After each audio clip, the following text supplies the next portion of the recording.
Predstavljam vam bi čisto na kratko moj zeliščni vrt, ekološki, je zasnovan tudi deloma na permakulturi.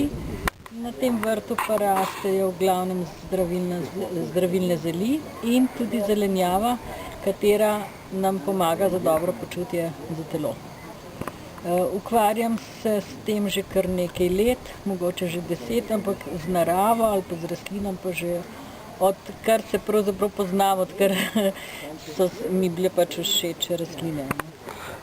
Imate tudi več teh zelišč tudi za prodajo?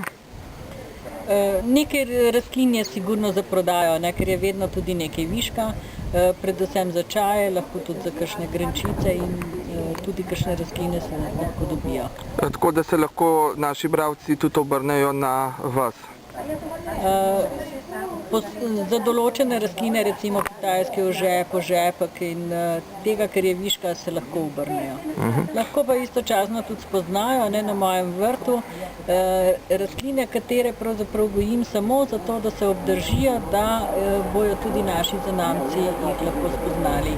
Ali pa kadar nekdo res nujno potrebuje neko pomoč, da jo lahko na tem vrtu dobi. Pa vi organizirate tudi predavanja o zeliščarstvu in kakšno se vam zdi vedenje Slovencev o zeliščih? Poznajo zelišča ali ne? Na vrtu organiziram tudi delavnice, tudi ta mesec, 30. ali 31. točno še ni določen datum, bo delavnica o spoznavanju zelišč in tudi meditacija. Tibetanske vaje bojo tisti dan, oziroma v 2 dnevih se bojo te dejavnosti dogajale.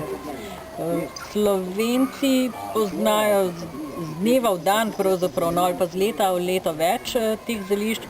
Vmes pa verjetno je bilo kar neko pomanjkanje, niti ni bilo niti šolanja okrog tega, nekaj je pač farmacija recimo tudi vzgajala, ampak vsega je bilo tega premalo. Najlepša hvala. Hvala lepa vam.